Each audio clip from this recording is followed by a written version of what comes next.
di situ. Matius pasal 25 ayat 1.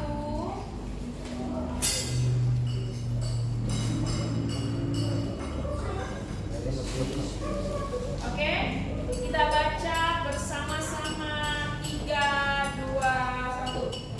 Pada waktu itu, hal kerajaan surga seumpama 10 gadis yang mengambil pelitanya dan pergi menyongsong mempelai laki-laki.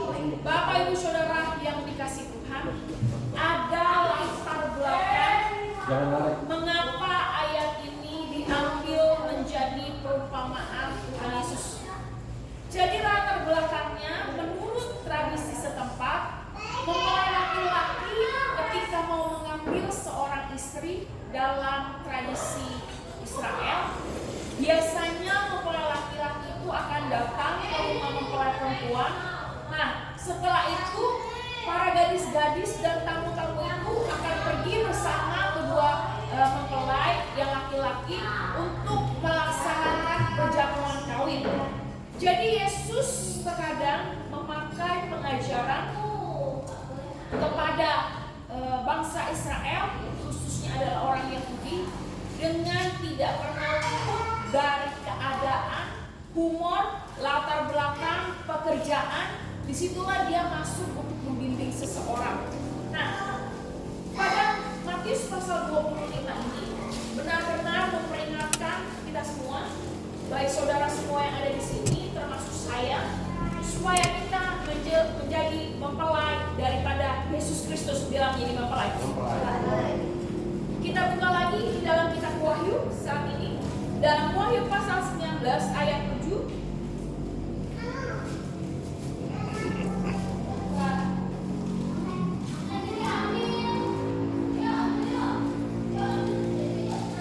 Oke, kita baca 3, 2, 1. Marilah, belum ya, Wahyu pasal 19 ayat 7. Marilah kita bersukacita dan bersorak-sorai dan memuliakannya, karena hari perjamuan kawin anak domba telah tiba dan pengantinnya siap sedia.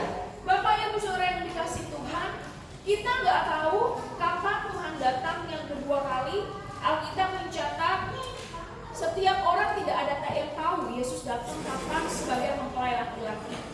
Kita nggak ada yang tahu waktunya, kita nggak ada yang tahu jamnya, kita nggak tahu tahunnya atau bulannya.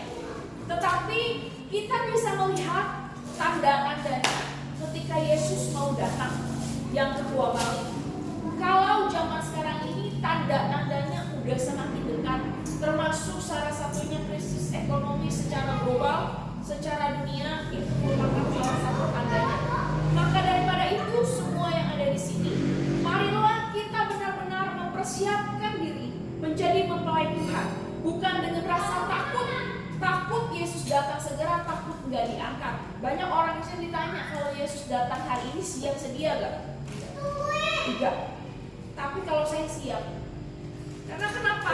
Di ayat Wahyu pasal 19 ini dibilang apa? Marilah kita bersukacita dan bersorak-sorai memuliakan Dia.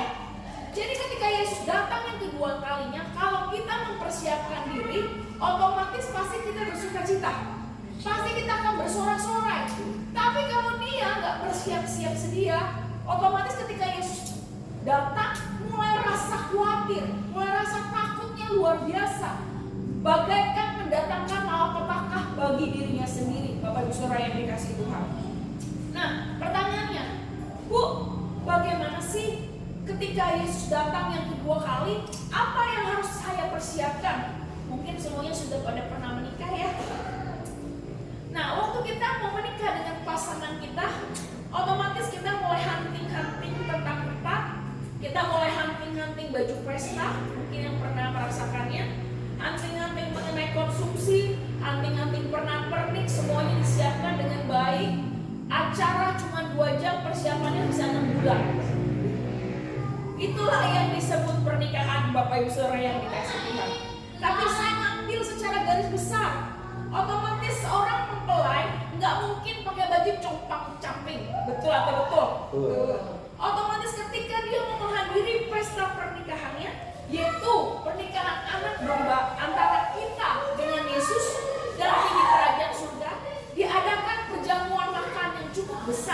Yang diundang adalah orang miskin, orang cacat dan sebagainya, orang yang di pinggir jalan. Disitulah mempelai itu harus mempergunakan pakaian yang cantik, dalam pakaian yang cantik. Tapi ada pertanyaan iseng daripada anak youth sama saya dulu, Bu Sherry. Katanya kan Yesus adalah mempelai saya. Berarti maaf kata, tanda kutip, apakah Yesus itu jenis kelaminnya apa? Kan saya laki-laki, masa saya menikah juga dengan laki-laki? Saya bilang begini sama dia, simple. Tapi pertanyaan ini lucu-lucu tapi sedap juga, Pak. Ya kan? Lucu tapi menjebak juga. Akhirnya saya bilang, iya. Lalu saya bilang begini, di dalam kerajaan surga, baik kamu laki-laki dan saya perempuan, kita tidak punya jenis kelamin. Kita semua sama, lalu seperti hidup malaikat di surga. Kata lain, baik yang di sini kaum bapak, ketika menjangkut nanti Yesus sebagai mempelai, mereka bukan jenis kelaminnya laki-laki lagi, tapi mereka semuanya tidak ada jenis kelamin, semuanya hidup seperti malaikat di surga. Jadi kita semua akan sama derajatnya, tidak ada lagi derajat laki-laki lebih tinggi atau perempuan lebih tinggi. Amin. Bapak Ibu Saudara yang dikasih Tuhan. Nah, pertanyaannya, Bu, tadi Ibu bilang sebagai mempelai kita harus mempersiapkan pakaiannya. Nah, pertanyaannya, apa sih pakaian itu? Betul kan? Kita buka dulu di Wahyu pasal 19 ayat 8. Satu orang bacakan. Dan kepadanya dikaruniakan supaya memakai kain lenan halus yang berkilau-kilauan dan yang putih bersih. Garis kurung bukanya. Lenan halus itu adalah perbuatan-perbuatan yang benar dari orang-orang kudus. Yes. Ketika kita mempersiapkan pakaian kita sekarang ini, nanti pakaian kita bukan kita persiapkan ketika kita sudah masuk surga, Bapak Ibu Saudara yang dikasih Tuhan. Tapi pakaian yang kita pakai untuk kekekalan nanti dipersiapkan sekarang, kita persiapkan sekarang. Jadi nanti ketika sudah sampai di kerajaan surga, sudah tidak ada waktu lagi saudara-saudara semua mempersiapkan pakaian. Karena apa yang saudara tabur sekarang, itu akan saudara tuai di dalam kerajaan kekekalan. Amin. Nah, persiapan pakaian ini adalah merupakan satu gambaran bagaimana seorang mempelai harus menjaga perbuatannya. Bilang sama-sama perbuatan. Nah, pertanyaannya, Bu, perbuatan yang bagaimana yang harus saya jaga sebagai mempelai Tuhan supaya saya mendapatkan pakaian lengan putih ini? Yang pertama, perbuatan dalam tindakan dan responmu. Bapak Ibu Saudara yang dikasih Tuhan, bukan masalah benar ataupun salah, tapi yang penting respon. Bilang sama-sama respon. Meskipun kita salah, tapi respon kita benar, itu akan jadi benar. Tapi kalau kita benar, respon kita salah, akan jadi salah. Makanya daripada itu Tuhan ingin menyampaikan kepada saudara-saudara semua yang hadir pada di tempat ini, yang harus kita persiapkan adalah tindakan dan respon kita. Anak-anak Allah harus punya respon yang benar, dan respon yang benar. Yang kedua, perbuatan yang seperti apa, Bu Sherry, yang harus saya persiapkan? Perbuatan berpikir positif. Mari kita buka di Matius pasal 15 ayat 19.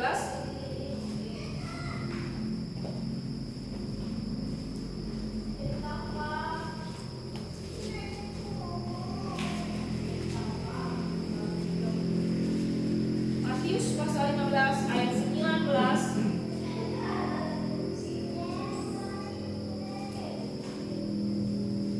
Karena dari hati timbul segala pikiran jahat, pembunuhan, perzinahan, percabulan, pencurian, sumpah palsu, dan hujat. Yes.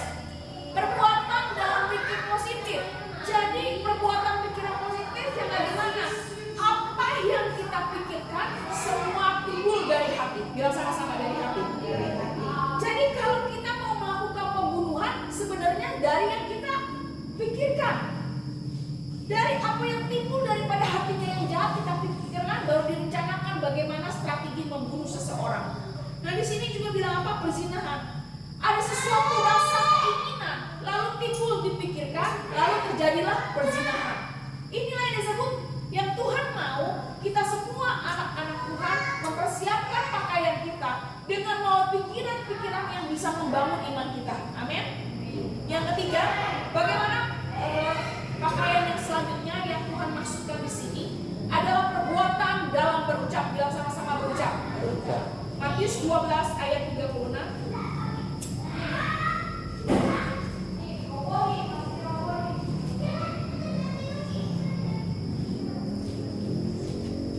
Oke, siapa yang bisa bacakan? Tapi aku berkata kepadamu, setiap kata sia-sia yang diucapkan orang harus dipertanggungjawabkannya pada hari penghakiman. Yes. Apa yang kita ucapkan dengan sia-sia pada akhirnya akan dipertanggungjawabkan. Ucapan yang tidak membangun sekalipun akan dipertanggungjawabkan. Kalau dulu saya di mentoring dibilang apa? Pendeta saya ini jarang ngomong karena pendeta dari Korea. Dia ngomongnya ketika khotbah aja, Bapak Ibu Saudara kasih Tuhan, nggak pernah bercanda. Jadi ketika di mimbar selalu sampai disentuh, suruh naik khotbah, baru dia khotbah. Kami pergi makan, habis pelayanan dia nggak ngomong sama sekali. Ngomong sepatah dua patah kalau mau bicara. Karena apa? Benar-benar menjaga lidahnya. Benar-benar bercanda pun jarang. Karena kenapa? Benar-benar fokusnya ketika ibadah langsung. Bukan tidur ya, tapi langsung komunikasi dengan Tuhan. Dia langsung benar-benar tutup mata, tanya Tuhan mau ngapain. Itu dia. Mau nyuruh apapun, kita ngobrol, kita sentuh doa. Udah ngomong satu dua kata, minta tolong ini sudah, dia begini lagi doa lagi. Saking dia mau jaga lidahnya, Bapak bisa kasih Tuhan. Lidahnya dipergunakan untuk apa? Hanya untuk berkhotbah. Sampai sini Bapak bisa kasih Tuhan. Nah, apa yang kita harus persiapkan pakaian kita? Berbuatlah baik kepada sesamamu. Kalau masih ada kesempatan bisa tolong orang, tolong. Kalau masih ada kesempatan untuk bisa mengasihi orang yang terdekat sama kita, kasihi. Karena waktu dan tempat Tuhan panggil tidak ada yang tahu.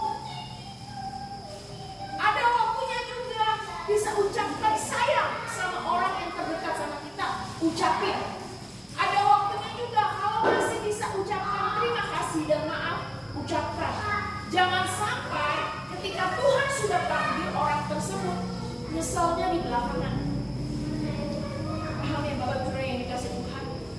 Kalau kita perbuatan sesama kita pun itu akan ditolak ukur sama Tuhan nantinya. Kalau saya tipe kalanya hatinya nggak tegaan sama orang, gitu, sangat nggak tega. Jadi kalau bilang susah, bilang apa, pasti hatinya langsung tidak tega.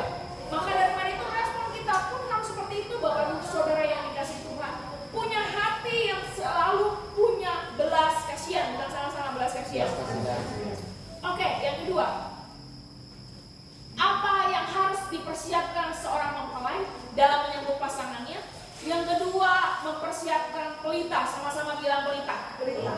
Bapak Ibu saya kasih Tuhan, ada pertanyaannya, Bu, pelita itu apa sih? Tahu zaman dulu ada yang namanya petromak, lampu tempel, apalagi namanya lagi? Lampu teplok, lampu tempel, lampu apa saya nggak tahu yang pakai minyak. Lampu sentir saya juga nggak tahu itu juga. Lampu yang pakai minyak ada subuhnya. Nah itulah yang disebut pelita. Jadi ketika mempelai-mempelai ini menunggu datangnya calon mempelainya, 10 gadis ini, mereka bawa lampu tempel ini. Tapi otomatis lampu tempel ini lama-lama minyaknya menyusut kan? Betul gak? Yang mereka siapkan pelitanya dulu, nanti kita akan bicara tentang minyak dan persediaan minyaknya. Kalau yang bijaksana dia akan ukur-ukur nih, mempelai dia tunggu berapa jam, minyaknya persiapkan agak banyak. Tapi kalau anak sedikit ceroboh, dia nggak siapin minyaknya, cuma siapin pelitanya. Nah, pertanyaannya, apa sih Bu arti pelita itu? Pelita berbicara mengenai penerangan dalam rumah dan dalam acara perkawinan. Kenapa di dalam perkawinan butuh lampu? Karena supaya bisa lihat jelas, amin. Kenapa kita butuh pelita dalam kehidupan kita? Supaya kita bisa melihat jalan yang lurus itu, yaitu siapa namanya? Yesus. Pelita di sini berbicara mengenai peranan Roh Kudus dalam hidup kita yang kita nggak boleh abaikan, Bapak Ibu kasih Tuhan. Biasanya Roh Kudus memberikan tuntunan, biasanya juga Roh Kudus memberikan teguran, Roh Kudus juga memberikan nasihat, Roh Kudus juga memberikan hiburan dan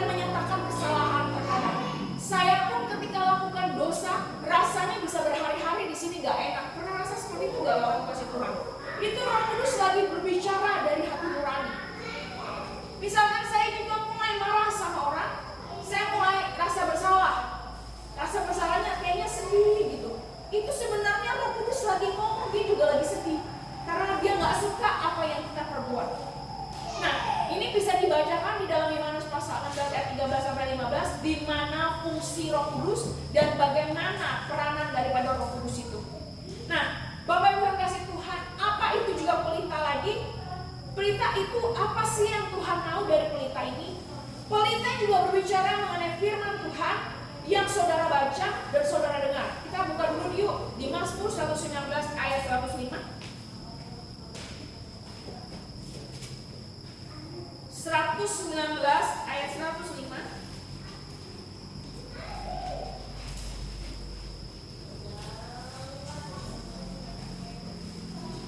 Firman-Mu itu pelita bagi kakiku dan terang bagi jalanku. Yes.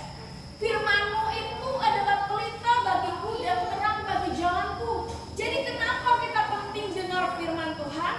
Kenapa juga kita penting untuk baca firman Tuhan? Karena firman Tuhan adalah penuntun langkah kaki kita. Bilang sama-sama penuntun.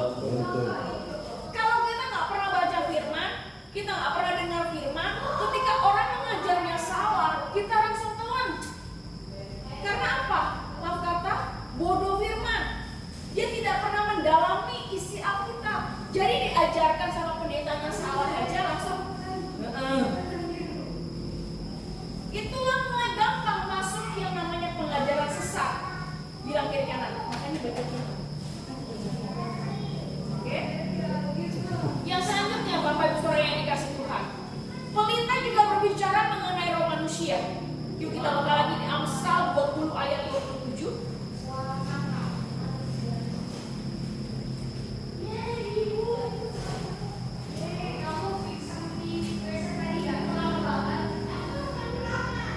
Oke, Amsal 20 ayat 27 boleh dibacakan satu orang. Roh manusia adalah pelita Tuhan yang menyelidiki seluruh lubuk hatinya. Yes, roh manusia adalah pelita bagi Tuhan.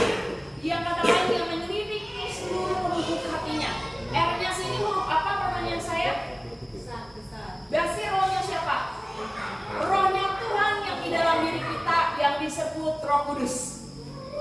Nah, di sini paham ya, Bapak Ibu Saudara yang kasih Tuhan. Roh Kudus dalam diri manusia adalah pelita Tuhan yang menyelidiki apa? Lubuk hati. Jadi pelita ini berbicara mengenai roh Tuhan yang diam di dalam manusia yang harus dirawat. Bilang sama-sama harus dirawat. Nah, pelita juga di sini berbicara mengenai mata kita. Bilang mata. Matius pasal 6 ayat 22.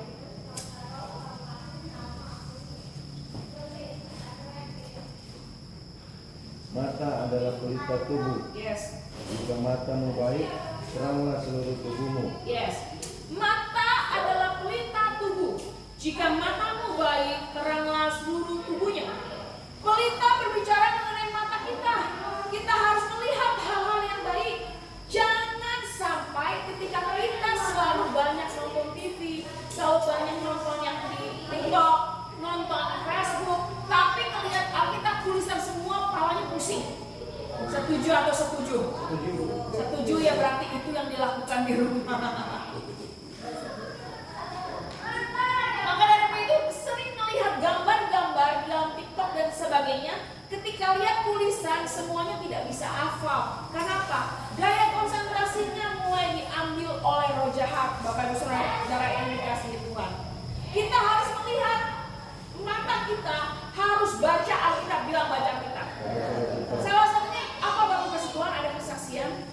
Ini dulu bekas guru sekolah minggu saya di rayon 1C, di mana dia memang kakak yang paling saya hormati karena rohaninya luar biasa dan saya sangat belajar firman Tuhan dari dia.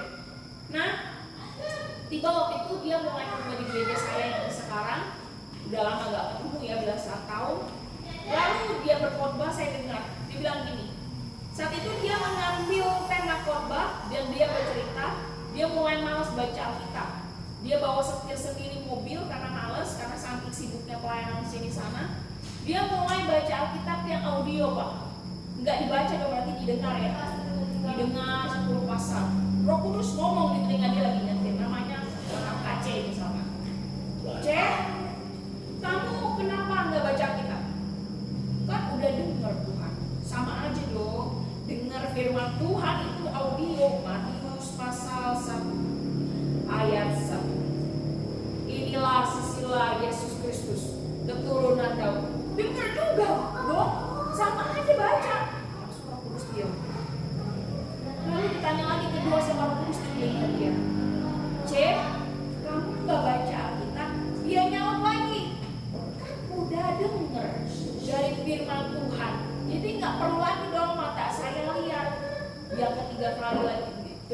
Kudusnya diam. Yang ketiga kali Roh Kudus tanya yang sama, dia baru sadar, oh iya, kita disuruhnya baca Alkitab bukan denger. Kadang kita saking malesnya baca Alkitab ya di handphone, puterin audio. Kedengaran memang untuk timbul iman kita, tapi makanan sehari-hari harus dilihat dengan mata, karena mata biasanya untuk menghafal, biasa hafal. Kalau dengar itu bukan untuk menghafal, tapi kalau mata yang kita lihat itu gunanya untuk menghafal sebenarnya. Disitulah Roh Kudus ngomong sama dia. Mulai dari situ kakak saya ini yang udah jadi pendeta, dia bertobat sama Tuhan. Mulai saat itu dia nggak dengar lagi audio visual yang ada di Alkitab, tapi dia boleh buka Alkitabnya, dia baca kayak saya. Bu, pertanyaannya, Bu, boleh nggak sih baca Alkitab dari handphone? Boleh aja. Tapi kalau saya pribadi sendiri, saya nggak pernah baca Alkitab dari handphone. Karena kenapa? Kuasanya beda, Pak. Buku ini sama handphonemu yang kau baca, rasa kuasanya berbeda. Karena kenapa? Kalau yang ini kita bisa langsung cocokin di mana ada penyakitnya. Tapi kalau handphone baca, meskipun dikasih warna, rasanya beda. Ada yang hilang aja. Saya baru beli Alkitab yang segede gini, itu tulisannya Alkitab Studiku. Di sana ada beberapa campuran dari bahasa Yunani dan Ibrani, yang dimana ada sejarah-sejarah di sana. Kenapa ayat ini bisa terbentuk? Itu saya beli kemarin, kurang lebih hampir 1 bulan lebih. Saya sudah habis dari Wahyu, sekarang masuk di kitab itu, di kitab Hakim-Hakim. Nah, Alkitab ini sudah sama saya belasan tahun, Pak. Sudah. Mestinya saya senang ya sudah ganti Alkitab ya. Betul nggak? Alkitabnya masih baru yang ngomong. Saya coret-coret dari kitab Timotius sampai ke Wahyu saya udah coret. Tapi dalam kitab Kejadian sampai Hakim-Hakim saat ini saya belum coret-coret. Tapi ketika baca Alkitab itu saya rasa aneh. Karena kenapa? Jiwa saya separuhnya pergi. Karena apa? Biasa baca Alkitab 11 tahun yang ini, Pak. Yang selalu saya bawa khotbah Alkitab ini. Yang selalu ada di tas saya yang ini. Meskipun sudah tua. Kata lain, Alkitab ini apa? Pedang saya sekarang. Ganti pedang rasanya aneh gak? Baca di Alkitab di handphone, aneh. Pedang saya berganti dengan apa? Handphone kudus. Bukan lagi Alkitab kudus. Gak bisa nanti ngomong sama jemaat, ayo baca Alkitabmu. Bisa kan kalau kita khotbah, baca Alkitabmu, pegang Alkitab. Kalau sama jemaat bawa handphone, baca handphonemu. Sekarang di enak gereja sudah hilang ini. Jarang ada pendeta-pendeta yang bawa ini, Pak. Alasannya apa? Berat. Tapi ini sebenarnya pedang sejati, yaitu buku yang kamu baca. Amin. Amin. Mulai saat ini punya komitmen baca Alkitab bukan dari handphone. Amin. Oke, selanjutnya. Apa yang harus dipersiapkan seorang mempelai dalam menyambut pasangannya? Yang ketiga, mempersiapkan minyak. Bilang sama-sama minyak. Nah, minyak itu apa sih, Bu? Nah, saya mulai tanya Tuhan di sana dan saya mulai baca tentang minyak-minyak yang di dalam Alkitab saya satu lagi. Nah, di situ minyak itu dilambangkan merupakan anugerah Allah yang harus dijaga. Yang kedua, minyak itu berbicara mengenai pengurapan kepada manusia. Bapak Ibu Saudara yang dikasih Tuhan, kenapa sih 5 gadis bijaksana itu mempersiapkan minyaknya dengan secara seksama? Karena apa? Mereka menjaga urapan Tuhan. Ingat ya, dalam kitab Galatia, kamu memulainya dengan roh, tapi kamu mengakhirinya dengan daging. Kenapa di kitab Galatia Paulus berbicara ini kepada jemaat Galatia? Karena kenapa? Mereka dimulai mengebu-ngebu dengan Tuhan, tapi karena mereka tidak menjaga urapan Tuhan, mereka mengakhirinya dengan daging. Mereka mulai hidup dengan hawa nafsu mereka. Nah, yang selanjutnya saya tanya lagi sama Tuhan. Tuhan, apa sih minyak? Apa yang Tuhan mau dari minyak ini? Lalu saya mulai diberikan inspirasi bersama Tuhan. Minyak itu adalah berbicara mengenai kekudusan. Bilang sama-sama kekudusan. 1 Petrus 1 ayat 14 sampai 16.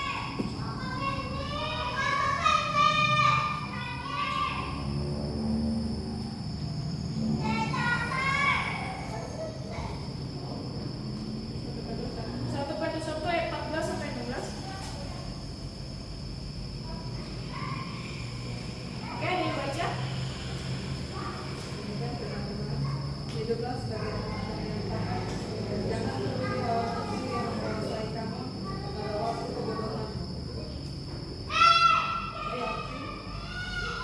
Tetapi hendaklah kamu menjadi kudus di dalam seluruh hidupmu, sama seperti Dia yang kudus, yang telah memanggil kamu.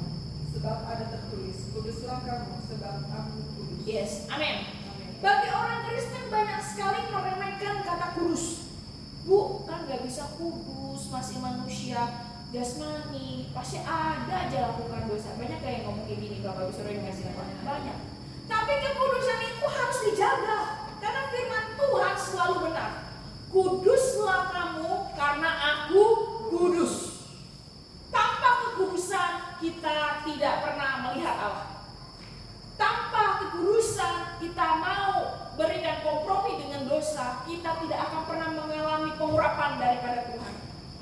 Baik dalam pernikahan, baik dalam rumah tangga kita, dalam pelayanan, kekudusan itu penting. Bilang sama-sama penting. Jangan coba-coba berikan kompromi kepada dosa, karena ketika engkau memberikan kompromi, dosa akan melahirkan dosa. Tapi kekudusan akan menemukan saudara dengan Tuhan saudara. Amin.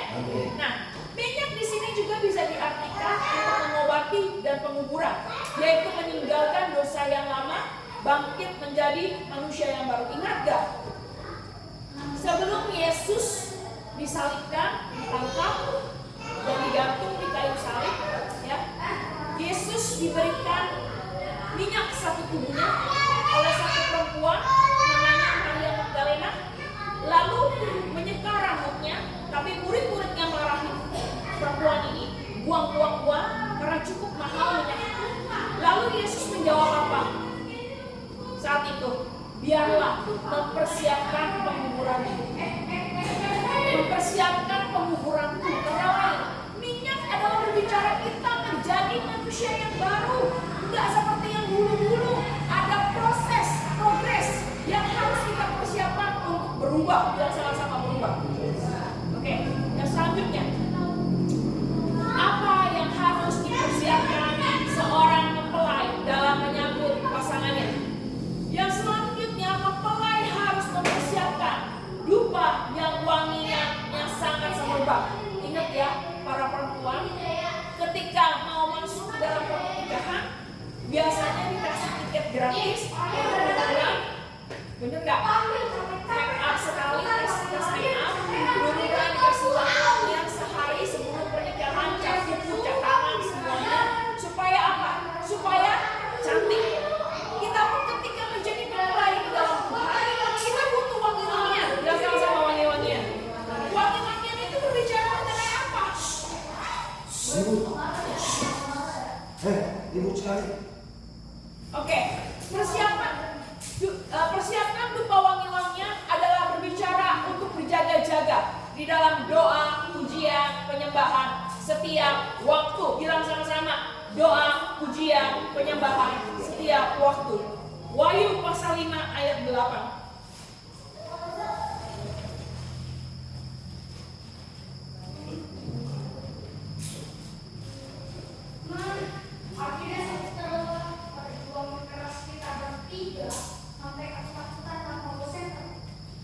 Oke, kita baca 3:21. Ketika ia mengambil gulungan kitab itu, tersungkurlah keempat makhluk dan ke-24 tua-tua di hadapan anak domba itu. Masing-masing memegang satu kecapi dan satu cawan emas penuh dengan kemenyan. Kemenyan itu adalah doa orang-orang kudus. Jadi kalau kemenyan ini adalah wangi-wangian ketika seseorang mau meninggal sebagai dupa. Tapi kalau kita sekarang nggak perlu lagi kasih dupa, kasih makanan untuk bisa menyembah Tuhan. Tidak perlu lagi potong sebuah binatang untuk dicurahkan darahnya. Tapi dengan kita mengaku Yesus sebagai juru selamat, bahkan mengaku dosa kita sudah diampuni. Tapi bagaimana kita memberikan dupa yang harum untuk Tuhan? Yaitu melalui penyembahan. Bilang sama-sama penyembahan. Penyembahan itu sangat penting karena apa? Pernah dulu saya sampaikan bahwa salah satu kekurangan Allah adalah tidak bisa menyembah diri sendiri. Justru itu Dia menciptakan saudara dan saya untuk menjadi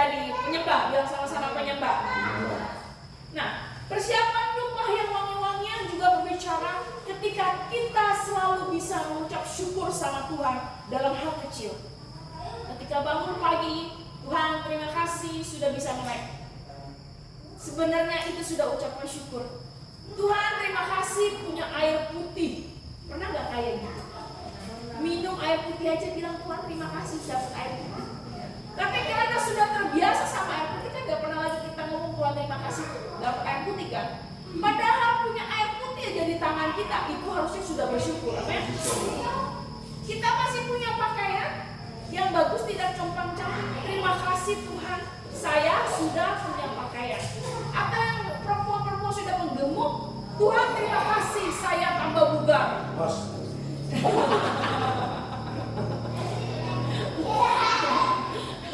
Ya Bapak Ibu Saudara yang dikasih Tuhan, mengucap syukur dalam segala hal.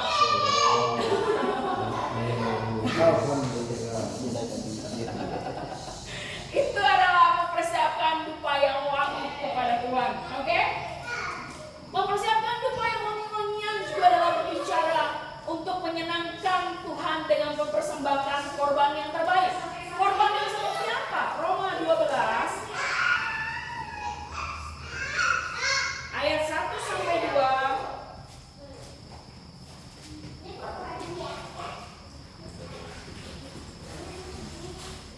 Roma 12 ayat 1 sampai 2. Demikian firman Tuhan.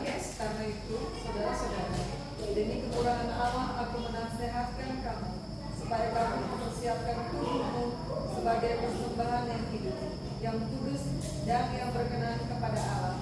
Itu adalah ibadahmu yang sejati. Yes, persembahan untuk yang terbaik daripada Tuhan. Bapak Ibu Saudara yang dikasih Tuhan, banyak yang bilang begini, Bu, persembahan persepuluhan itu adalah perjanjian lama.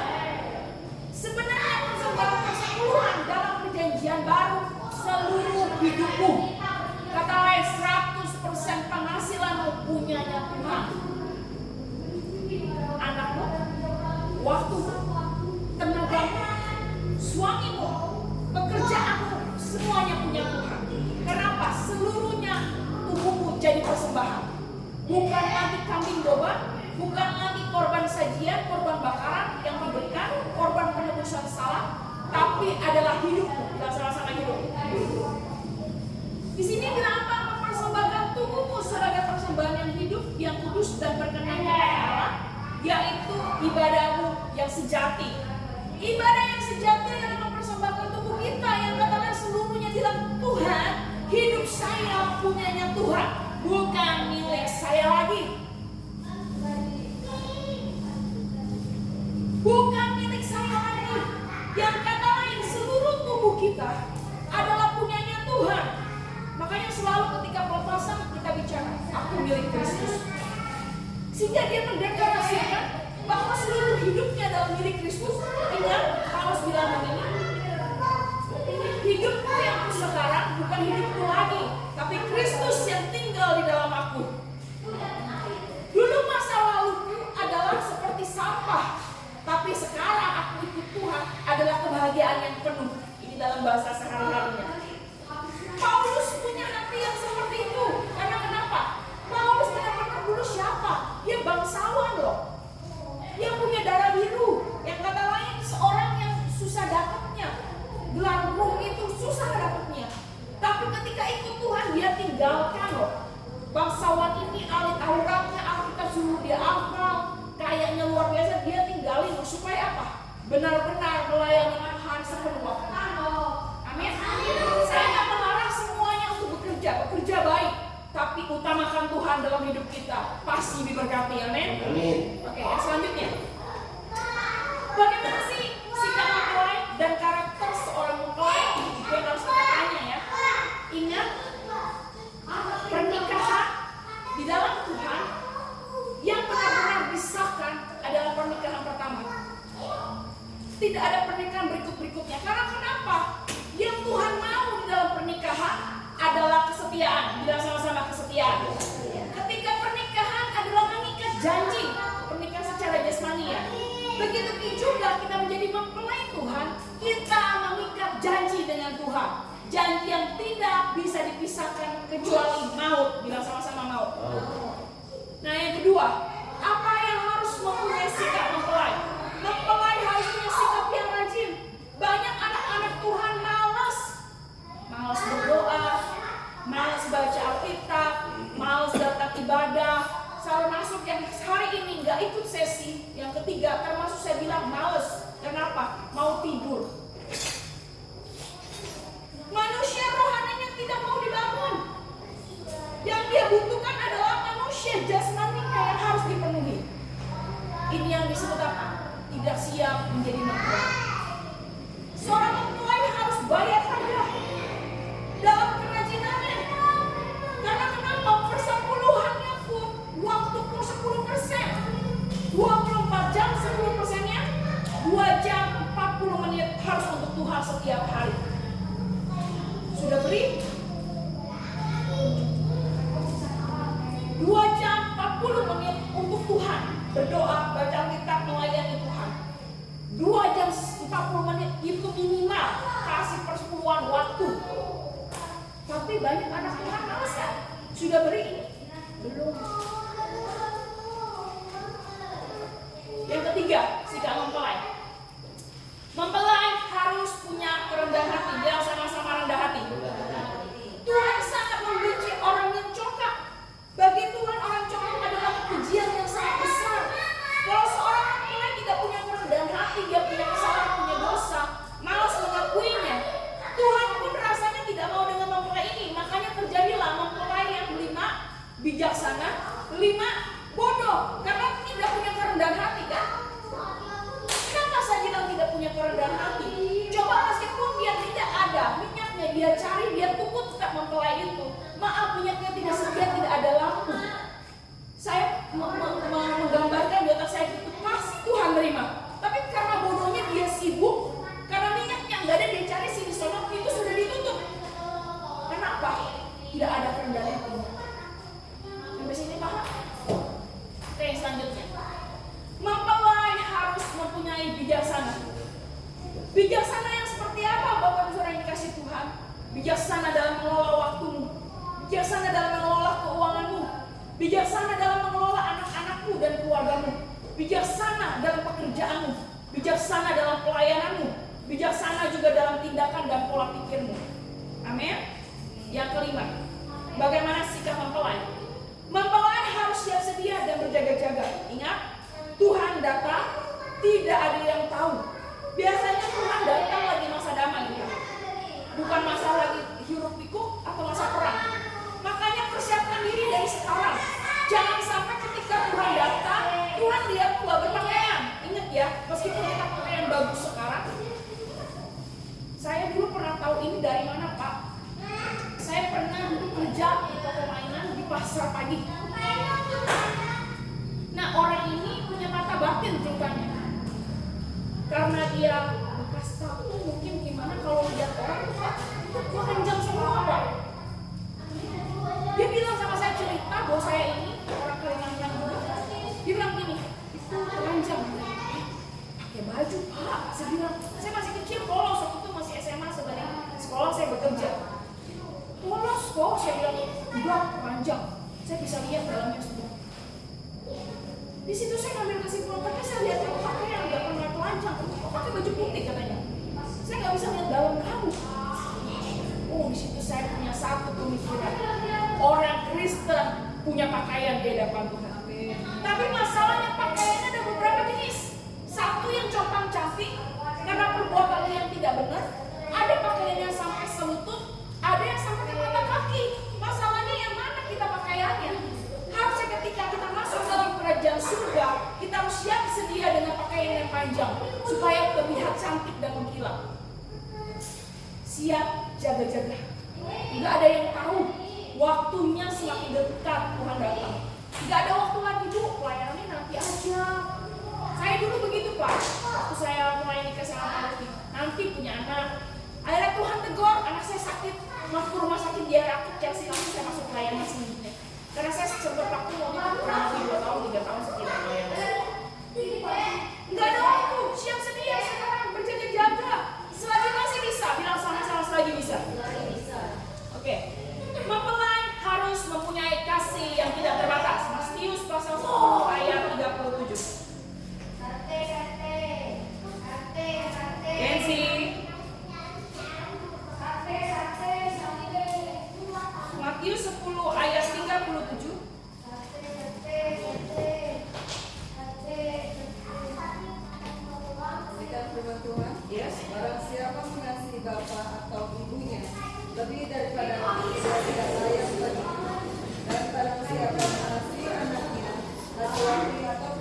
lebih daripadaku, dia tidak layak bagiku. Yes, siapa ulangi kata-kata ini? Ini termasuk kalimat kecaman dari Tuhan loh. Barang siapa mengasihi bapak ibunya daripada aku, kata lain, kalau engkau lebih cinta suamimu daripada Tuhan, engkau bilang apa? Engkau tidak layak masuk kerajaan surga. Engkau mengasihi mama papamu lebih daripada Tuhan, engkau tidak layak masuk dalam kerajaan surga. Ya kan di sini bilangnya apa?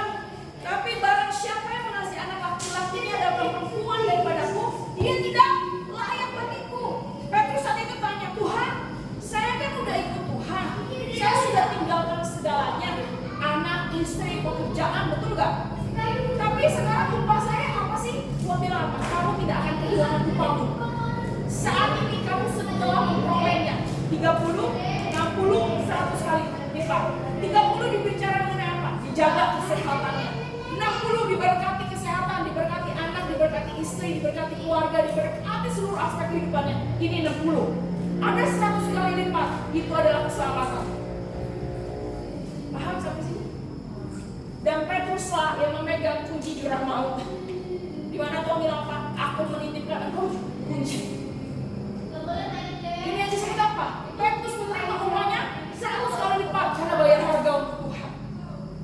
Karena jangan masuk bayar harga, ikut Tuhan. Kadang-kadang ikut Tuhan, hitung-hitungan, makanya gak diberkati ya kan? Tapi kalau ikut Tuhan, bayar harga waktumu, tenagamu, pikiranmu, maka isi dompet juga kadang keluar. Itu pasti diberkati Pak, gak usah hitung-hitungan. Amin? Oke. Apa yang mempunyai kasih tak terbatas yang seperti apa lagi? Pak, Ibu, inilah kasih yang selalu mengampuni. Baik punya pelayanan yang nyakitin, tetap ya ampun. Mengasihi, diperlakukan baik, ya. Berlakukan buruk, ya. Sudah silakan, tidak apa-apa. Ini disebut apa? Kasih tak terbatas. Ini saya lagi coba belajar seperti ini Pak, punya kasih yang tak terbatas. Tapi kadang-kadang kasih tak terbatas pun saya ada batasnya juga ternyata. Oke? Mempelai juga harus punya ketaatan. Bilang sama-sama taat. Coba dibalik kata taat. Dibalik lagi. Taat tidak pernah berubah. T-A-A-T tetap dibalik T-A-A-T. Taat harusnya tidak pernah berubah seperti Yesus. Oke, yang selanjutnya. Mempelai harus menjadi dewasa. Bilang sama-sama dewasa. Pertanyaan saya, ketika saudara-saudara telah menikah, apakah boleh usia 9 tahun menikah? Tidak. 10 tahun menikah? Harus berapa minimal kita menikah usianya? 21. 18 jadi Aisyah lupa. Oke, ada yang menikah minimal adalah 21-22 secara kedokteran supaya rahimnya siap. Kalau enggak, kalau di luar daripada itu biasanya akan timbul sesuatu dalam rahimnya, penyakit. Ini ya, Bapak Ibu Saudara yang kasih Tuhan. Maka daripada itu, kenapa mempelai di dalam Tuhan itu harus menjadi dewasa? Karena matang secara rohani, bilang matang. Matang itu yang seperti apa, Bapak Ibu Saudara yang dikasih Tuhan? Pola pikirnya matang, perasaannya matang, sikapnya matang, perbuatannya juga matang. Ini yang disebut mempelai dewasa. Bilang sama-sama mempelai dewasa. Mempelai dan karakter seorang mempelai ini, apalagi Bapak Ibu Saudara yang dikasih Tuhan, mempelai harus jadi teladan. Bilang sama-sama teladan. Banyak orang Kristen gak jadi teladan. Gak teladan dalam perkataan, gak teladan dalam hati, gak teladan dalam perbuatannya. Sehingga apa? Banyak orang Kristen yang dihujat daripada agama lain. Sampai sini. Bagaimana proses menjadi mempelai Kristus? Proses yang pertama yaitu menjadi milik Kristus. Bilang sama-sama milik Kristus. Yohanes pasal 3 ayat 5.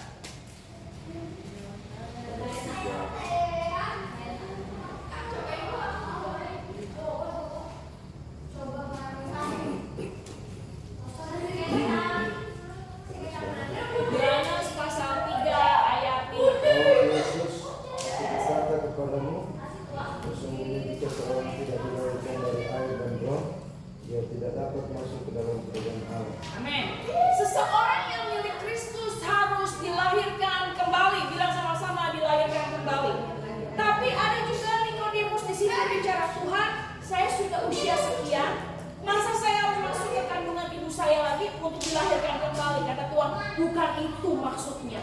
Dilahirkan kembali di sini disebut ada kata air. Bilang sama-sama air. Air ini berbicara mengenai menerima Yesus sebagai juru selamat. Yang kedua dibaptis secara selam. Disebut adalah air. Di sini juga ada bilang apa? Roh.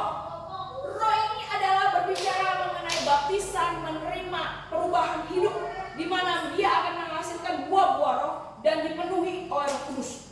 Yang ketiga, baptisan sini adalah mengenai roh, adalah disebut baptisan api, yang kata lain baptisan yang diuji oleh Tuhan. Sampai sini paham Bapak Ibu Saudara kasih Tuhan? Ketika mereka mempunyai tahapan 3 ini untuk menjadi lahir kembali kepada Tuhan, dia sepenuhnya menjadi milik Kristus. Dia mengaku Yesus sebagai juru selamat, memberi dirinya dibaptis, menerima karunia daripada Tuhan, itu karunia Roh Kudus, dan Roh Kudus tinggal dalam hidupnya. Dia menjadi milik Kristus.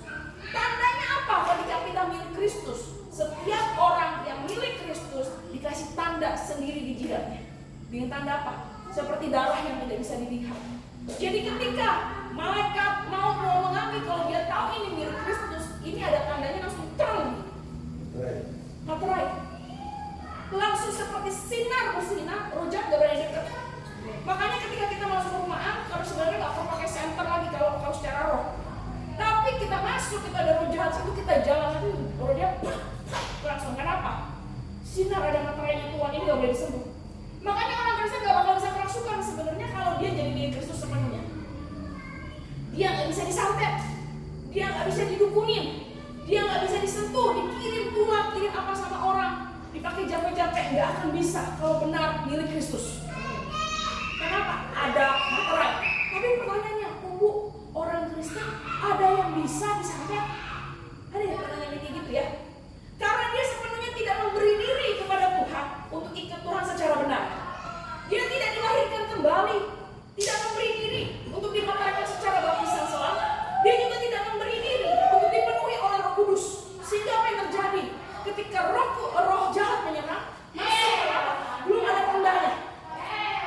Sampai sini paham? Oke, yang selanjutnya menjadi proses mempelai Kristus. Membangun kerajaan Allah di bumi dengan kualitas emas, perak, dan permata. 1 Korintus 3 ayat 11.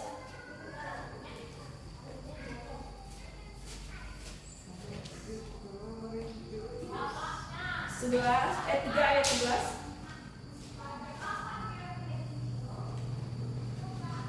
Karena tidak ada seorang pun yang dapat meletakkan dasar lain daripada dasar yang telah diletakkan, yaitu Yesus Kristus. Oke, ayat 12-nya. Entahkah orang membangun di atas dasar ini dengan emas, perak, batu permata, kayu, rumput kering, atau jerami? Ayat 13-nya. Sekali kelak pekerjaan masing-masing orang akan nampak, dan hari Tuhan akan menyatakannya, sebab ia akan nampak dengan api, dan bagaimana pekerjaan masing-masing orang akan diuji oleh api itu. Ayat 14. Jika pekerjaan yang dibangun seorang tahan uji, ia akan mendapat upah. Oke, amin. Yang kedua, membangun kerajaan Allah di bumi dengan kualitas emas, perak, dan permata. Kalau kita baca di ayat 12 ini ada jenisnya. Pertama apa? Emas. Kedua, perak. Ketiga, batu permata. Ketiga, kayu. Kelima, rumput. Yang keenam, jerami. Ini upah yang saudara akan terima dalam kerajaan surga ketika di bumi saudara melayani Tuhan.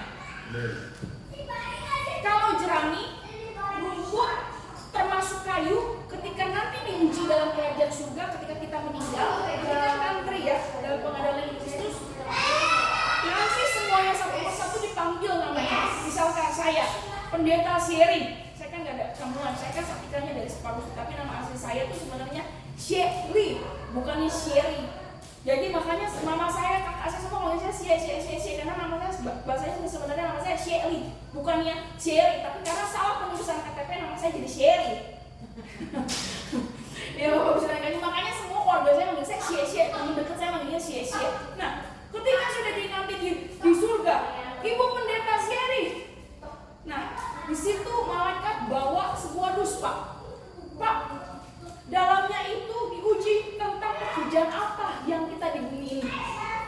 Nah, lalu malaikat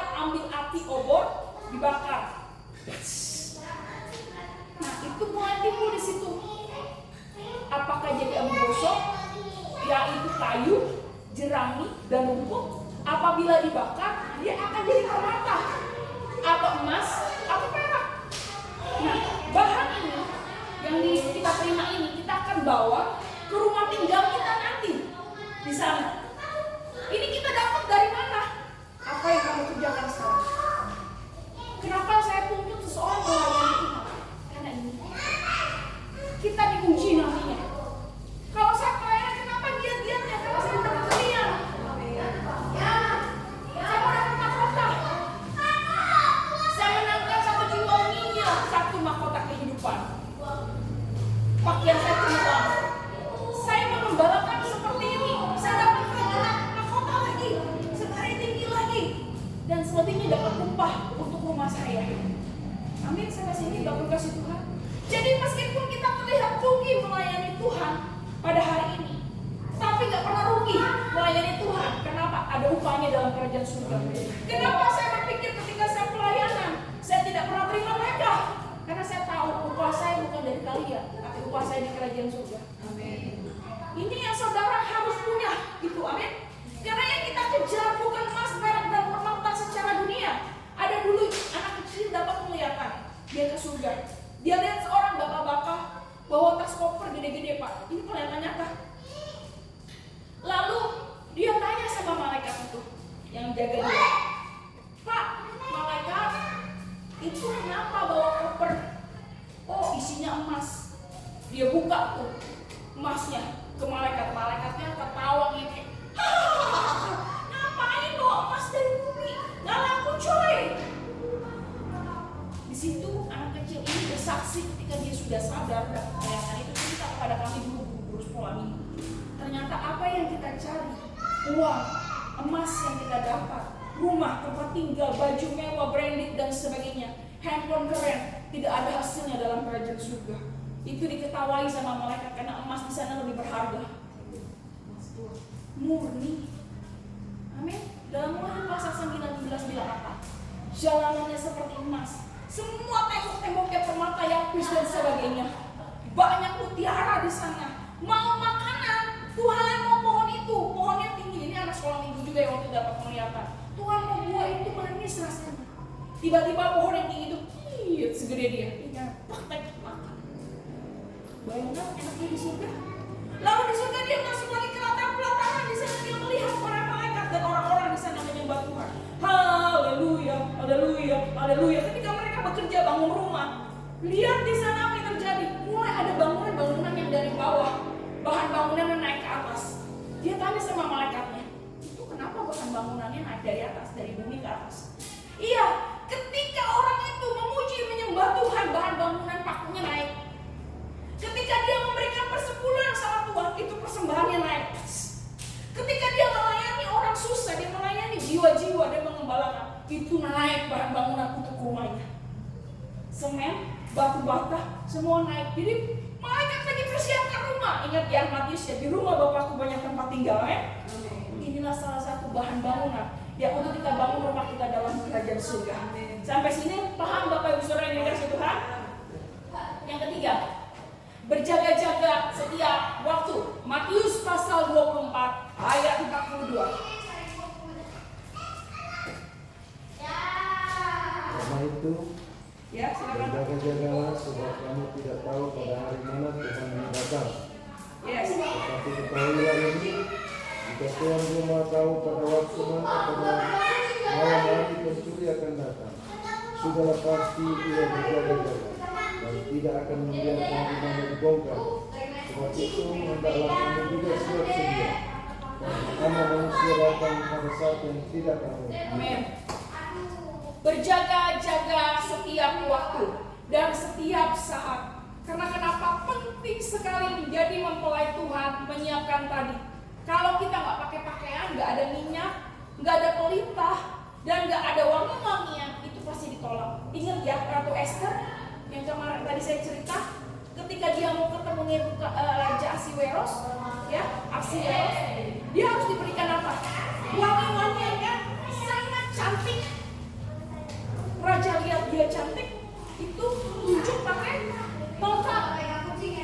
Kata lain itu gambaran juga kita ketika kita mau ketemu Raja kita, nanti Yesus, kita harus jaga-jaga pakaian kita, dandanan kita, wanginya kita, amin.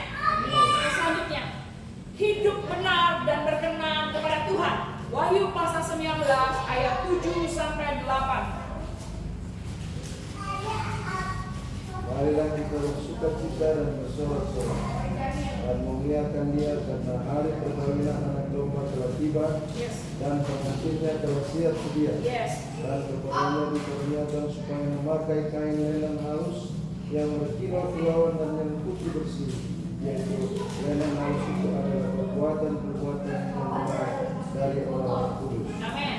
Nah, inilah yang kita harus persiapkan, yaitu hidup benar dan berkenan kepada Tuhan. Jangan lagi coba-coba dengan dosa. Bilang kiri kanannya, jangan coba-coba dengan dosa. Oke, pertanyaannya sekarang, Bu, kita kan sudah jadi mempelai. Bagaimana tugas mempelai pada akhir zaman ini? Satu, tugasnya tuailah jiwa-jiwa dengan sebanyak-banyaknya. Sekarang lagi zaman penuaian yang besar. Saya mau setiap GPD yang hari ini ikut retret, ini kerinduan saya ya, akan menuai jiwa. Amin. Jangan berdiam diri lagi. Kalau ada teman yang belum bertobat, ceritakan kebaikan Tuhan supaya dia bertobat. Kalau saudara kita, mama kita belum menerima Yesus, cepat-cepat kabarin Injil. Karena waktunya nggak ada yang tahu. Ini penuaian jiwa lagi besar-besaran. Setiap hati orang lagi cepat dibuka sama Tuhan. Kita harus ambil bagian itu. Bilang sama-sama ambil bagian. Yang kedua, memberitakan kebaikan Tuhan kepada setiap suku bangsa. Pakailah status WA-mu, pakailah status Instagram-mu, status Facebook-mu untuk memberitakan kebaikan Tuhan dalam hidupmu dan kehidupan bagi pemberitaan Injil yang sebaik-baiknya kepada semua orang. Oke, yang ketiga, menanti penuaian jiwa dan ikut mengambil bagian dalam penuaian besar. Tadi saya sudah katakan. Yang selanjutnya, menanti dan mempersiapkan diri. Tadi saya sudah jelaskan juga. Yang terakhir adalah mempergunakan waktu yang Tuhan titip secara maksimal. Dengan apa? Satu, tidak berlambat-lambat. Yang kedua, jangan ceroboh. Yang ketiga, jangan malas. Bilang sama-sama jangan malas. Jangan malas. Oke, masuk ke diskusi. Silakan. 15 menit masuk kelompok masing-masing. Ada kelompok ya udah gabung. Cewek aja, cowok bareng-bareng. Diskusi aja langsung. Iya. Silakan. Silakan diskusi nomor 1 sampai nomor 5. Sama cewek-cewek sini, cowok-cowok sini. Jangan deket-deket. Kita kan cewek. Nah, sini dong. Sini kan selesai. Ayo cepat diskus. Ini ya. Matikan.